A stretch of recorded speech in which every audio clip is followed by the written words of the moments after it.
Hello बच्चों, class 12th समाजशास्त्र में हमारा लेसन प्रारंभ हुआ था सामाजिक आंदोलन। तो सामाजिक आंदोलन के बारे में आपको इससे पहले सारी जानकारी दे चुके हैं और आज का हमारा टॉपिक है सामाजिक आंदोलनों के प्रकार कि सामाजिक आंदोलन के कौन कौन से प्रकार होते हैं। तो आइए हम लोग इसके बारे में आज पढ़ेंगे। सामाजिक आंदोलन जो है इसका क्षेत्र तो बहुत व्यापक है, लेकिन आंदोलनों की जो प्रकृति होती है वह अलग अलग होती है और अलग अलग स्थिति में ये सामाजिक आंदोलन जो हैं वो होते हैं। तो इनका जो निश्चित रूप है, तो सामाजिक आंदोलन को किन किन आधारों पर जो है वर्गीकृत किया गया है, इस बारे में हम लोग अब आज इसमें पढ़ेंगे। तो सामाजिक आंदोलन के प्रकार में इसमें वर्गीकरण का एक प्रकार ये है, जैसे सुधारवादी, प्रतिदानमत क्रांतिकारी। तो इसमें क्या है, सुधारवादी आंदोलन है और प्रतिदानात्मक हैं और क्रांतिकारी हैं। तो पहला हम लोग देखेंगे सुधारवादी आंदोलन। तो सुधार वाली इनको जो है ये 3 श्रेणियों में विभक्त किया गया है। तो इन तीनों श्रेणियों में पहला सुधारवादी आंदोलन, दूसरा प्रतिदानात्मक आंदोलन और तीसरा क्रांतिकारी आंदोलन। तो पहला हम लोग आइए देखते हैं सुधारवादी सामाजिक आंदोलन।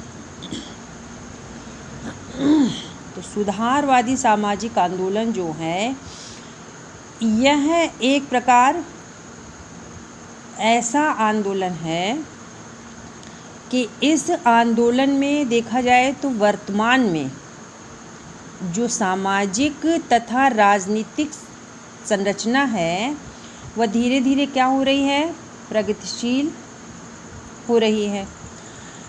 तो जब वो प्रगतिशील होगी तो उसमें निश्चित रूप से कुछ न कुछ परिवर्तन भी होंगे। जैसे देखा जाए सन 1960 के दशक में, 1960 के दशक में देश के विभिन्न राज्यों को भाषा के आधार पर क्या किया गया, पुनर्गठित किया गया था। तो उसके लिए भी आंदोलन जो हैं वह हुए थे और इसी प्रकार कुछ वर्ष पहले देखा जाए तो अधिकारों के लिए आंदोलन आयोजित किया गया था, वह भी सुधारवादी आंदोलन ही था। और अब दूसरा है हमारा प्रतिदानात्मक सामाजिक आंदोलन। तो प्रतिदानात्मक सामाजिक आंदोलन जो है इसका जो लक्ष्य होता है वह व्यक्तिगत सदस्यों की व्यक्तिगत चेतना पर होता है।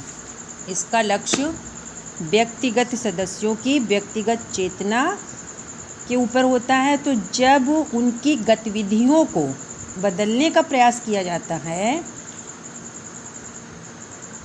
तो जब गतिविधियां बदली जाएंगी तो उसमें प्रथाएं जो हैं वह भी परिवर्तित होती हैं। तो इसलिए यह आंदोलन जो है, प्रतिदानात्मक आंदोलन जो है, उस समय सामाजिक आंदोलन इसे माना गया था। और तीसरा है क्रांतिकारी सामाजिक आंदोलन। तो क्रांतिकारी सामाजिक आंदोलन जो है यह आंदोलन का जो माध्यम होता है वह सामाजिक व्यवस्था को पूरी तरह से बदलने का प्रयास किया जाता है। और इस आंदोलन को क्रांतिकारी सामाजिक आंदोलन की श्रेणी में इसलिए रखा गया है कि इस आंदोलन में राज सत्ता को बदला जाता है। जब राज सत्ता को बदला जाएगा तो जो अधिकार हैं उसमें परिवर्तन होगा। तो इस आंदोलन का मुख्य रूप जो है वह राज सत्ता से संबंधित है। तो ये था हमारा सामाजिक आंदोलनों के प्रकार। तो इस सामाजिक आंदोलन के प्रकार में 3 प्रकार का आंदोलन है: सुधारवादी सामाजिक आंदोलन, प्रतिदानात्मक सामाजिक आंदोलन और क्रांतिकारी आंदोलन। तो सुधारवादी आंदोलन में देखिए स्त्री पर्दा प्रथा, जात और जो है बाल विवाह, विधवा पुनर्विवाह, ये सब सुधारवादी आंदोलन में आ गए। और इसमें भी जो है प्रत्यात्मक आंदोलन में भी जो व्यक्तियों की जो रीत रिवाज परंपराएं हैं इनमें जब परिवर्तन हुआ है तो ये प्रत्यात्मक हो गए। और क्रांतिकारी आंदोलन जो हैं वह राज्य से संबंधित होते हैं जिसमें कुछ कानूनों में परिवर्तन किया जाता है। तो इसलिए जो है क्रांतिकारी आंदोलन होते हैं। तो ये 3 प्रकार आपके हो गए आंदोलन के: सुधारवादी सामाजिक आंदोलन, प्रतिदानात्मक सामाजिक आंदोलन और क्रांतिकारी सामाजिक आंदोलन। अब यहाँ पर हम लोग ये देखेंगे कि ये जो तीनों प्रकार के हमारे आंदोलन थे, इन तीनों आंदोलन को कुछ न कुछ इसके लक्षण जो हैं वह सामाजिक आंदोलन में पाए जाते हैं। तो सामाजिक आंदोलन की जो अभिमुखता होती है उसमें समय समय के साथ वह बदलती रहती है। और कोई भी आंदोलन क्रांतिकारी आंदोलन के रूप में जब प्रारंभ होने लगता है तो आगे चलकर वह सुधारवादी आंदोलन का रूप ले लेता है। तो किसी आंदोलन को यदि हम ये देखें कि किसी भी आंदोलन जो है वह भिन्न भिन्न दृष्टिकोण से देखा जाता है, जब वो भिन्न भिन्न दृष्टिकोण से देखा जाता है तो उसका वर्ग जो होता है वो भी क्या होता है बदल जाता है। जैसे सन 1857 में 1857 के स्वतंत्रता के संघर्ष के जो माध्यम थे, तो इस संघर्ष को भारतीय दृष्टिकोण से क्या है, इनका स्वतंत्रता का ये प्रथम संग्राम माना जाता है। और इसे राष्ट्रवादी आंदोलन भी माना जाता है। लेकिन ब्रिटिश औपनिवेशवाद शासकों के दृष्टिकोण से यह आंदोलन गदर या विद्रोह का आंदोलन माना जाता है। तो इसमें जो है अगर इसको स्पष्ट किया जाए तो किसी भी आंदोलन का वर्ग जो है, वर्ग और प्रकार जो है वह क्या होता है, बदला जा सकता है। तो ये तो थे हमारे प्रकार। अब हम अगला टॉपिक देखेंगे। अगला टॉपिक है हमारा वर्गीकरण का अन्य प्रकार, जिसमें वर्गीकरण के अन्य प्रकार में इसमें हमारा आएगा पुराना तथा नया। पहले क्या था और उसमें जो है अब क्या परिवर्तन हुए हैं। तो जो ये सामाजिक आंदोलन जो है यह क्या है, एक वर्गीकरण के अंतर्गत निर्धारित किए जाते हैं, जिनमें पुराने सामाजिक आंदोलन तथा नए सामाजिक आंदोलन जो हैं इनको कहा जाता है। तो पुराने सामाजिक आंदोलन जो थे वो पिछली सदी के आंदोलन थे, और ये आंदोलन जो हैं वर्ग आधारित आंदोलन है। तो इन आंदोलनों में क्या है, मुख्य जो है वह श्रमिक या कामगार वर्ग के आंदोलन हैं, जैसे किसान आंदोलन तथा उपनिवेशवाद विरोधी आंदोलन। ये आंदोलन विश्व के सभी देशों में हुए हैं और उसका परिणाम जो है विश्व भर के साम्यवादी तथा समाजवादी राज्यों का इससे गठन हुआ। जैसे सोवियत संघ है, चीन है, क्यूबा है, ये सब इसके उदाहरण हैं। तो इन आंदोलनों से पूंजीवादी पारंपरिक मान्यताओं में क्या हुआ? सुधार हुआ और अनेक पूंजीवादी देशों में श्रमिकों या कामगारों की स्थिति में भी सुधार हुआ। तो श्रम कल्याण की जो ये अनेक योजनाओं को इन्होंने क्या किया? फिर लागू किया गया। तो यहाँ पर और जो नए सामाजिक आंदोलन, ये तो पुराने सामाजिक आंदोलन हो गए आपके, और जो नए सामाजिक आंदोलन हैं इन आंदोलनों में, ये आंदोलन आपके 1960-70 के दशक में अधिक हुए हैं, क्योंकि संयुक्त राज्य अमेरिका की जो सेनाएं थीं वह सेनाएं जो हैं मिलकर सेनाएं मिलीं और मिलने पर वियतनाम साम्यवादी गुरिल्लाओं के विरुद्ध इन्होंने क्या किया? संघर्ष किया, जिसमें बहुत ज़्यादा जो है इसको खूनी संघर्ष का नाम दिया गया था। तो इस काल में यूरोप के देशों में युद्ध के विरोध में छात्रों द्वारा भी व्यापक आंदोलन हुए और यही आंदोलन क्या थे? आगे चलकर अनेक कामगार संघ भी इसके साथ जुड़ गए। जब वो भी इसके साथ जुड़ गए तो उस काल में मार्टिन लूथर किंग ने अश्ववेदों के समर्थक में आंदोलन जो क्या किया? उन्होंने चलाया और इन आंदोलनों को नए आंदोलन की श्रेणी में रखा गया। तो नए सामाजिक आंदोलन के स्वरूप जो थे वो भिन्न थे। तो इन आंदोलनों में छात्र, महिलाएं और पर्यावरणवादी ये सब इसमें भागीदार रहे हैं। तो इससे ये स्पष्ट हुआ है, इन आंदोलनों को बारे से आप देखें तो इससे ये स्पष्ट हो जाएगा कि जो सामाजिक आंदोलनों के विश्व तथा पहचान जो थी वो क्या थी? अलग थी।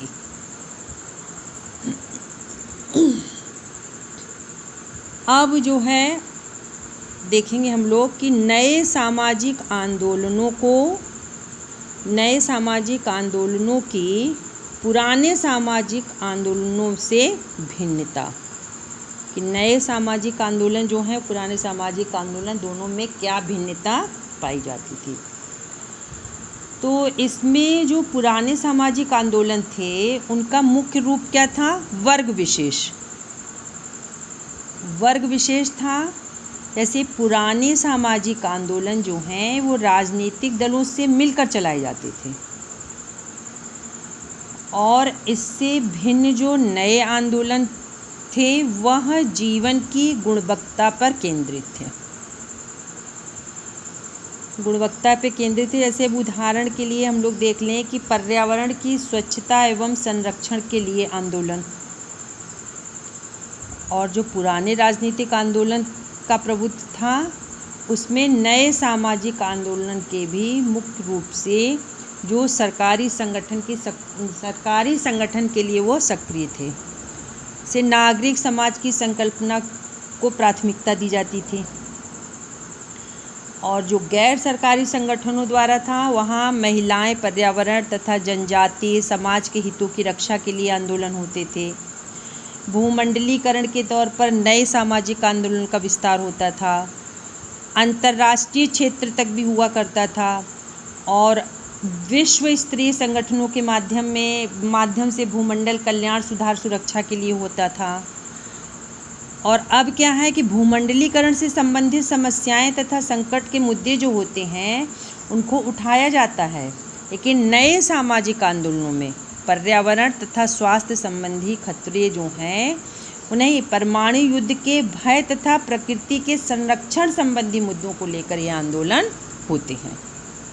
तो ये था हमारा नए सामाजिक आंदोलनों की पुराने सामाजिक आंदोलनों से भिन्नता। अब हम लोग देखेंगे, प्रश्न हमारा ये उठता है कि क्या हम पुराने तथा नए सामाजिक आंदोलनों की भिन्नता को भारतीय संदर्भ में लागू कर सकते हैं।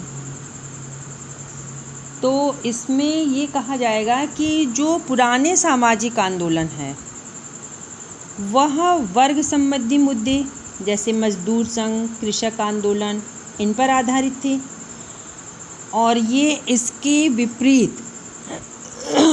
इसके विपरीत जो है पर्यावरण, महिलाओं या जनजातीय आंदोलनों को नया आंदोलन मानते हैं। पुराने आंदोलन जो थे राजनीतिक दलों के दायरे में काम करते थे, लेकिन नए आंदोलन क्या हैं, ऐसा नहीं करते हैं। तो भारत में जो महिलाएं, कृषक, दलित, आदिवासियों जो थे, इन सबके सामाजिक आंदोलनों को नया आंदोलन समझ सकते हैं।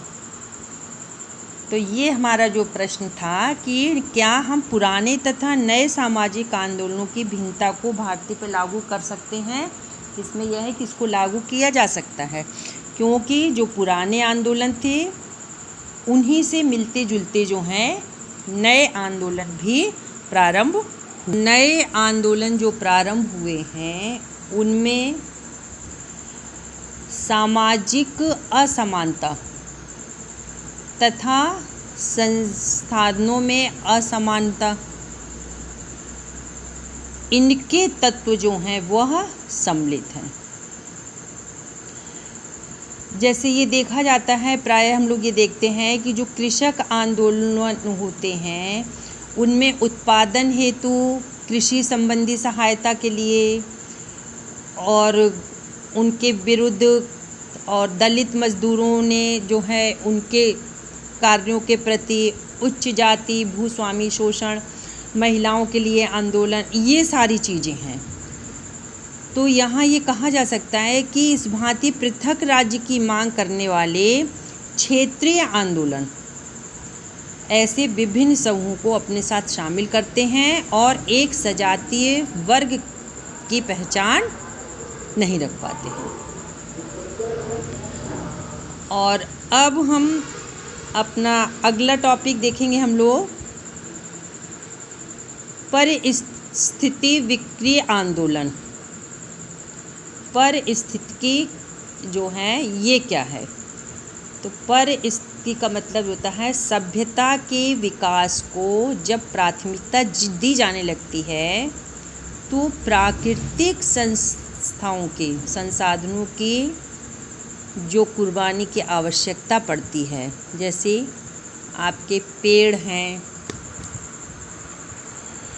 जंगल हैं, ये क्या होते हैं, कटने लगते हैं, नदियों पर बांध बनने लगते हैं, गांव के गांव जो हैं इसमें उजड़ने लगते हैं।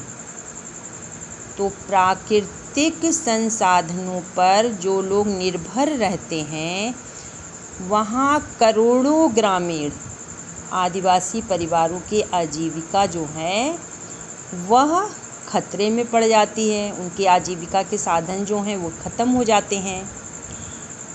तो वहाँ एक बड़ा वर्ग पर्यावरण के संरक्षण के लिए आगे बढ़ता है और आंदोलन करने के लिए उनको मजबूर करता है। तो पर्यावरण के संतुलन को बनाए रखने के लिए तथा पारिस्थितिकी तंत्र को बचाए रखने के लिए जो आंदोलन हो रहे हैं उन्हें समाजशास्त्रीय भाषा में ही पारिस्थितिकीय आंदोलन के रूप में माना जाता है। तो इसका एक तो ये हो गया। फिर इसको जो है ये कहा जाता है इसमें कि परिस्थिति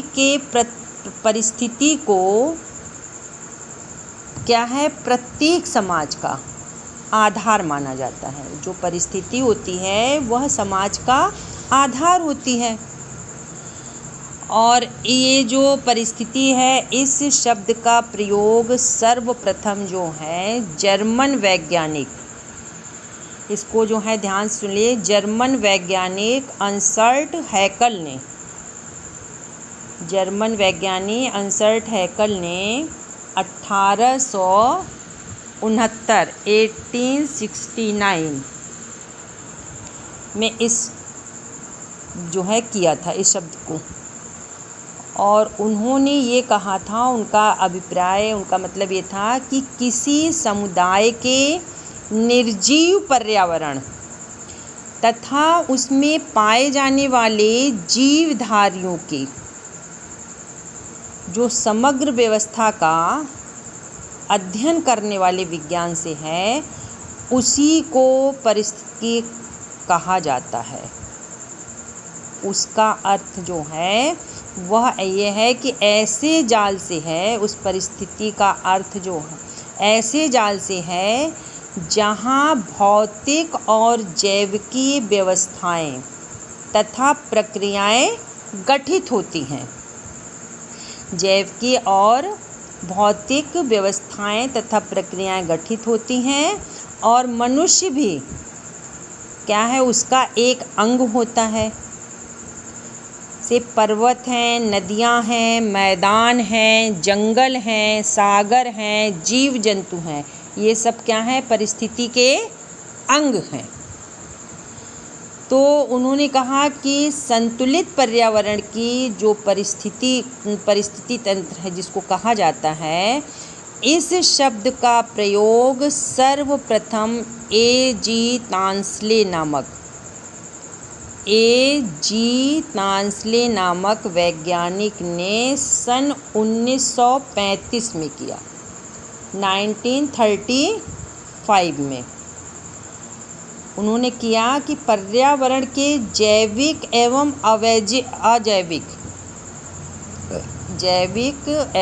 अजैविक सभी कारकों के परस्पर संबंधों को पारिस्थितिक तंत्र कहा जाता है और इसमें मानवीय प्रयासों के परिणाम स्वरूप अवक्रमण होता है, उसे पारिस्थितिकी अवक्रमण कहा जाता है।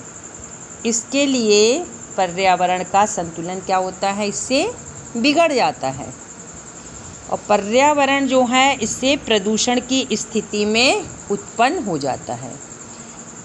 तो पारिस्थिति का जो है सबसे पहले किया था, सर्वप्रथम इसका प्रयोग किया गया था अंसर्ट हैकल ने, और संतुलित पर्यावरण परिस्थिति तंत्र जो है इसको 1935 में A.G.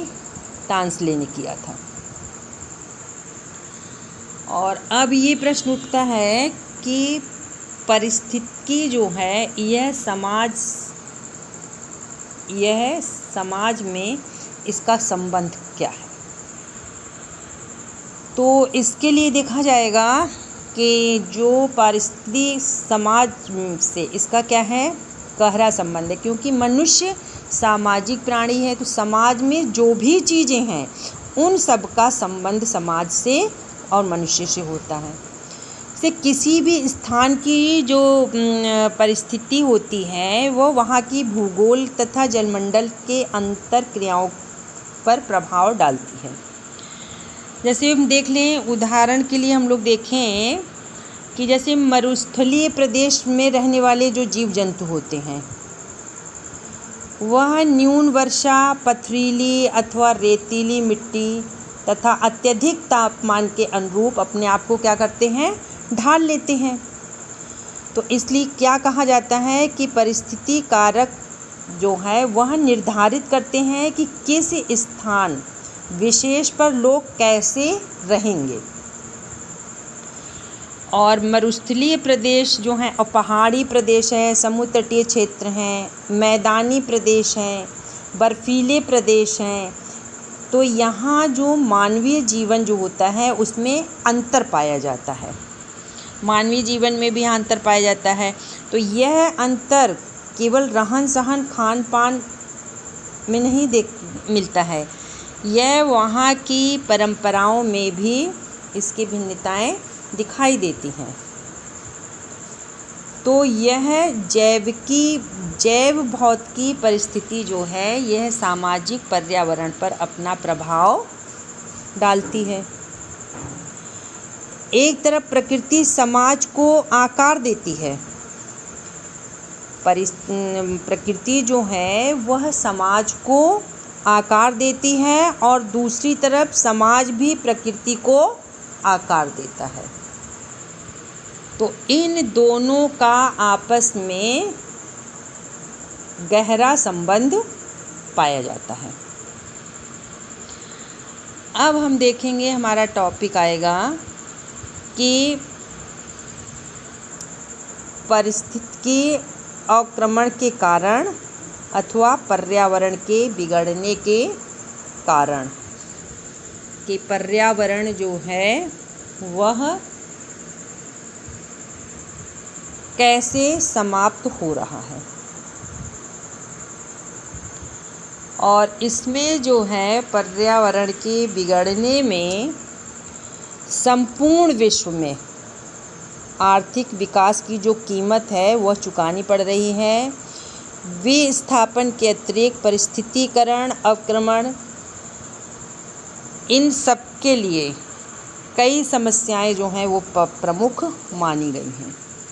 जो समस्याएं प्रमुख मानी गई हैं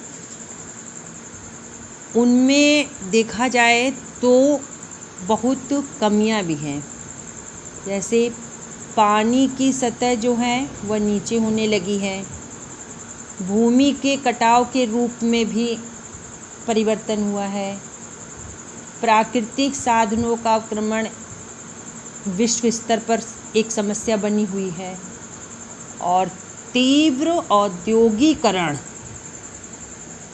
व नगरीकरण जो है यह कृषि, जनसंख्या विस्फोट, खनन, मानवीय क्रियाओं, इन सब के परिणाम से भूमि तथा पानी के स्रोतों का अवक्रमण हुआ है। भारत का जो है आधे से अधिक भौगोलिक क्षेत्र जो है वह किसी न किसी प्रकार के पारिस्थितिकीकरण का अवक्रमण से प्रभावित हुआ है। जैसे वनों में बड़ी तेज़ी से वनों का विनाश हुआ, पानी के स्रोत, नदी हैं, झील हैं, ज़मीन के नीचे पानी जो है वो क्या है, धीरे धीरे सूखते जा रहे हैं। पानी की गुणवत्ता जो है वो भी प्रभावित हो रही है। प्राकृतिक साधनों का अवक्रमण आर्थिक विकास का ये परिणाम है। भारत जो है यह एक विकासशील देश है, लेकिन यहाँ पर सामाजिक आर्थिक विकास तथा विश्व पर्यावरण के लिए यह क्या है, एक खतरा बनता जा रहा है। तो पारिस्थितिकीकरण, अवक्रमण अथवा पर्यावरण के बिगड़ने के लिए कुछ मुख्य कारणों को जिम्मेदार माना गया है कि उसकी वजह से ही हमारे इसका पर्यावरण जो है वह बिगड़ता जा रहा है। तो उसमें पहला कारण क्या है हमारा, वनों का विनाश। वनों का विनाश जो है, वनों से हमको लकड़ी के व्यावसायिक प्रयोग, जड़ी बूटियाँ और वनों के कटाव के परिणाम से भारत वन क्षेत्र बड़ी तेज़ी से क्या है, घटता जा रहा है। जितने पेड़ लगाए जाते हैं उससे कहीं अधिक संख्या में पेड़ क्या हैं, काटे जाते हैं। तो भारत में जो वन गांवों से दूर होते जा रहे हैं उसके लिए व्यक्ति का निहित स्वार्थ ये जो है वो बढ़ रहा है। निहित स्वार्थ जो बढ़ रहा है, वनों में आग लगा दी जा रही है। गर्मियों में ग्रामवासी वनों में आग इसलिए लगाते हैं कि बरसात के बाद अच्छी घास वहाँ पर उपलब्ध हो जाएगी। और कई बार तो ये भी देखा जाता है कि विभागीय स्तर पर भी वनों के कुछ हिस्सों में आग लगाई जाती है। विभाग आग लगाता है ताकि उसे कृषि योग्य जो है वनों को काट करके उस भूमि को कृषि के योग्य बनाया जा सके। तो इसमें क्या है, जो मूल्यवान पेड़ होते हैं जिसकी लकड़ी अच्छी होती है, जड़ी बूटियाँ प्राप्त होती हैं, मूल्यवान पेड़ों का क्या होता है, वह नष्ट हो जाते हैं।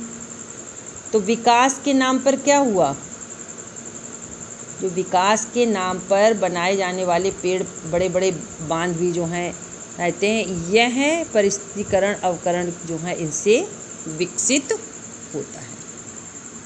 तो ये तो पहला कारण था वनों का विनाश।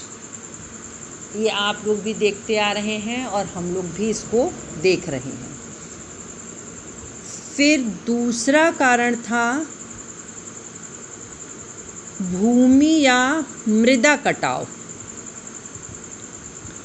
भूमि या मृदा कटाव जो है, यह भूमि क्या है, एक मूल्यवान भौतिक संपदा है। भूमि मूल्यवान भौतिक संपदा है और जब परिस्थितिकरण में किसी भी प्रकार की अगर हम दखलंदाजी करेंगे या उसके साथ छेड़छाड़ करेंगे तो क्या होगा, भूमि का निरंतर परिक्रमण एवं संपन्नीकरण होता रहेगा। और हम जब पेड़ पौधों का प्राकृतिक आवरण कम हो जाएगा तो उससे भूमि कटान प्रारंभ हो जाएगा। तो भूस्खलन एवं भरने के परिणाम से भूमि कटाव से परिस्थिति अवक्रमण की स्थिति जो है वह पैदा हो जाती है। फिर तीसरा है जल स्रोतों की कमी। जल स्रोतों की कमी जो है, पानी को क्या कहा गया है, जीवन। तो पानी जीवन के लिए क्या आवश्यक, ये जीवन के लिए ये सबसे आवश्यक तत्व है। तो भारत में जब जल स्रोतों की निरंतर कमी होने लग रही है तो भूमि के नीचे पानी का स्तर क्या है, वह नीचा होता जा रहा है। तो जब वो नीचा होता जा रहा है तो उससे ये अनुमान लगाया जा रहा है कि अगर यही स्थिति रही तो कुछ दशकों में पानी की अत्यधिक कमी हो जाएगी। आप देखिए, जितने पहले पुराने कुएं थे, तालाब थे, वो सब क्या है, धीरे धीरे सूखते चले जा रहे हैं क्योंकि पानी की सतह हमारी नीची होती चली जा रही है। तो जब पानी की कमी हो जाएगी तो उससे क्या होगा, कृषि उत्पादन जो है वह भी हमारा प्रभावित होगा।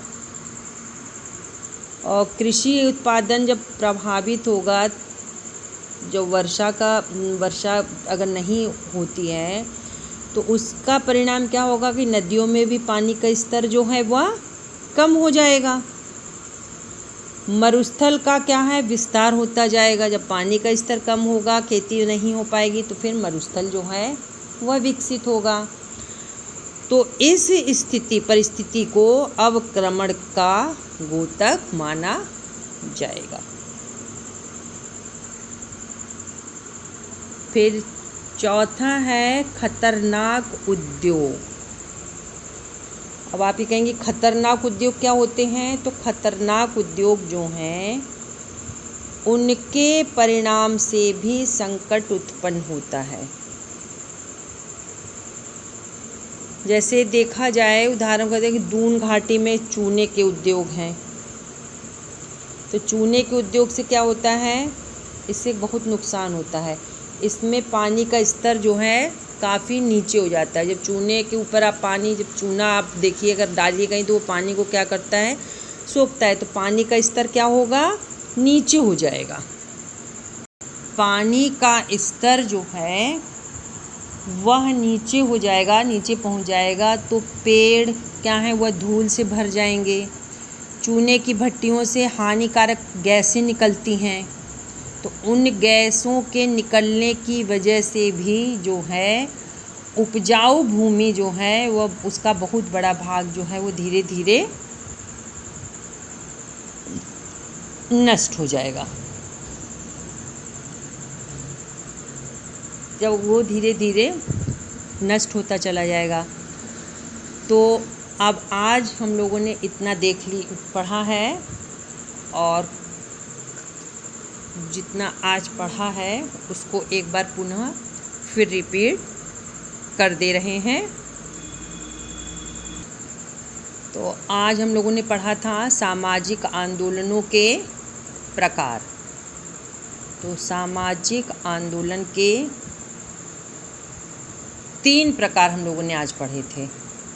सुधारवादी सामाजिक आंदोलन, और दूसरा था प्रतिदानात्मक सामाजिक आंदोलन, और तीसरा था क्रांतिकारी सामाजिक आंदोलन।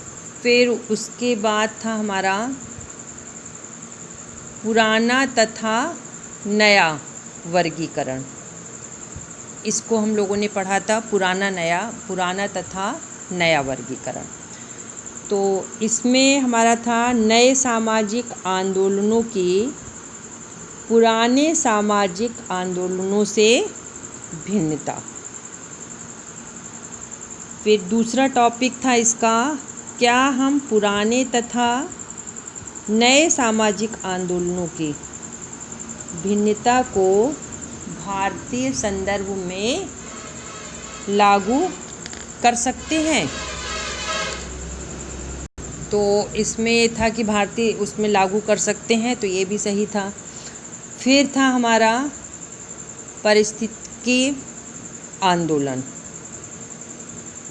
तो पारिस्थितिकी जो है, इस शब्द का सबसे पहले प्रयोग जो है वह जर्मन के वैज्ञानिक अर्नेस्ट हैकेल ने 1869 में किया था।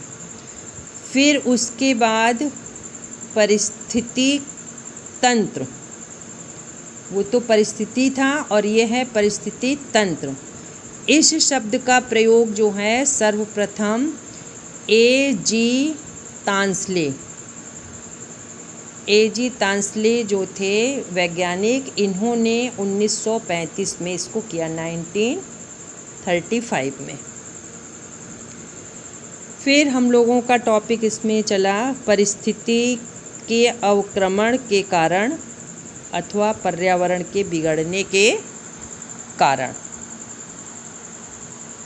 तो इसमें हम लोगों ने देखा कि पहला कारण था हमारा वनों का विनाश। तो इसको हमने आप लोगों को थोड़ा समझा दिया, इसको जितना भी आप लोग चाहेंगी बढ़ा करके इसको कर सकती हैं। तो पहला था वनों का विनाश, और दूसरा कारण था भूमि या मृदा कटाव, और तीसरा कारण था जल स्रोतों की कमी।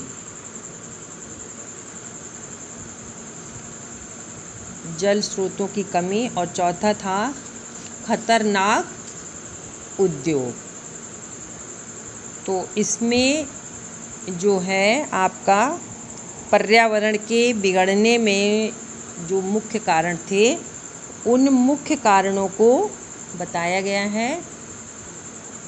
पहला वनों का विनाश, दूसरा भूमि या मृदा कटाव, और तीसरा जल स्रोतों की कमी, चौथा खतरनाक उद्योग।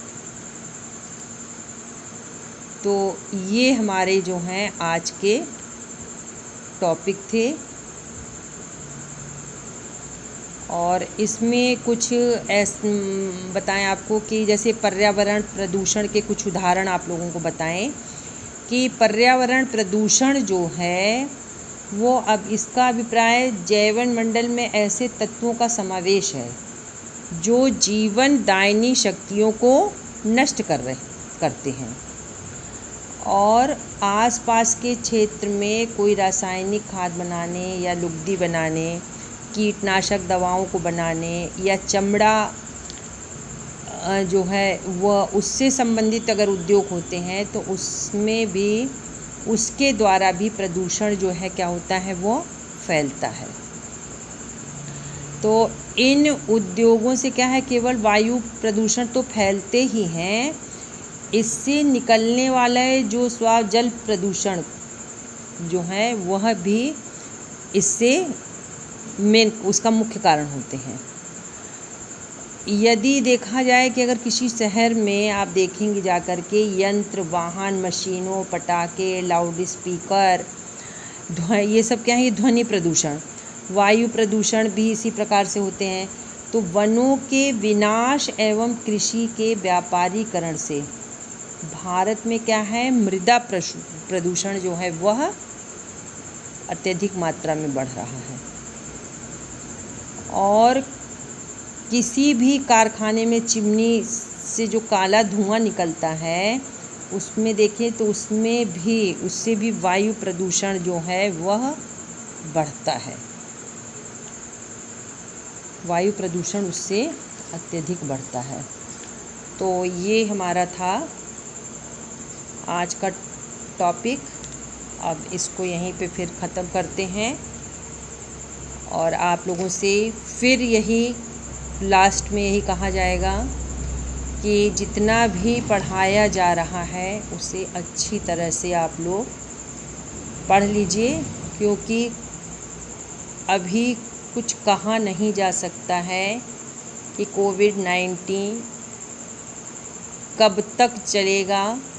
जब तक इसकी वैक्सीन नहीं आएगी तब तक इसमें कोई सुधार नहीं होगा। ये आप लोग देख रही हैं कि दिन प्रतिदिन हमारे यहाँ ये एक महामारी का रूप जो है वह लेता जा रहा है। तो किसी भी, अब ये मान लीजिए कि आप लोगों को, बहुत से बच्चे ऐसे हैं कि जिनके पास स्मार्टफोन, लैपटॉप, इस प्रकार की सुविधाएं नहीं हैं कि वो पढ़ पाएँ, लेकिन पूरा प्रयास आप लोग भी इस चीज़ के लिए करिएगा कि अगर हो सके तो उन बच्चों की भी सहायता करिएगा। अगर किसी के पास मोबाइल है, अगल बगल बच्चों के पास मोबाइल नहीं है, तो आप लोग एक साथ बैठ कर के पढ़ लीजिए, या आप नोट्स बना रही हैं तो उनको भी दे दीजिए, जिससे उनकी भी पढ़ाई सुचारू रूप से निरंतर चलती रहे। क्यों कि बहुत सी अभी असुविधाएं उत्पन्न हो रही हैं, क्योंकि बहुत कुछ इसमें नहीं बच्चे समझ पा रहे हैं। तो एक नोट्स, अब इसको हम जब ख़त्म कर लेंगे तो उसके बाद फिर ये कोशिश करेंगे कि फिर दोबारा से आप लोगों को जब प्रारंभ करेंगे पढ़ाना, तो फिर क्वेश्चन आंसर आप लोगों को हम लिखवाएंगे। तो उस क्वेश्चन आंसर को लिख करके बराबर आप लोग परिश्रम करती रहिएगा, क्योंकि कुछ भी नहीं कहा जा सकता है कि आप लोगों की कक्षाएं कब से सुचारू रूप से कॉलेज में चल पाएंगी। तो अभी जो सुविधा उपलब्ध है, इसी सुविधा के द्वारा आप लोग अपना अध्ययन कार्य करती रहिए और अतिशीघ्र कॉलेज में प्रवेश ले लीजिए, जिससे परीक्षा से वंचित आप लोग न रह जाएं। क्योंकि धीरे धीरे आपका आज 20 जुलाई हो गई है और एक हफ्ते का ही समय और बचा हुआ है आप लोगों के ट्रेजरी शुल्क जमा करने के लिए। तो इसलिए आप लोग जितनी जल्दी हो सके उतनी जल्दी अपना प्रवेश लेकर के अपनी पढ़ाइयों को प्रारंभ कर दीजिए। जिनके पास नहीं है वो लोग बुक ले लें। हमने बताया था कि राजीव प्रकाशन की बुक आप लोग ले लीजिए, उसी से अपनी पढ़ाई प्रारंभ कर दीजिए। और जो कुछ भी रहेगा आप लोगों को जैसे सूचनाएं मिलेंगी उनकी जानकारी हम आपको निरंतर देते रहेंगे। तो आज के लिए बच्चों हमारा टॉपिक यहीं पे समाप्त होता है और मैं सुषमा श्रीवास्तव अपनी वाणी को यहीं पे विराम दे देती हूँ।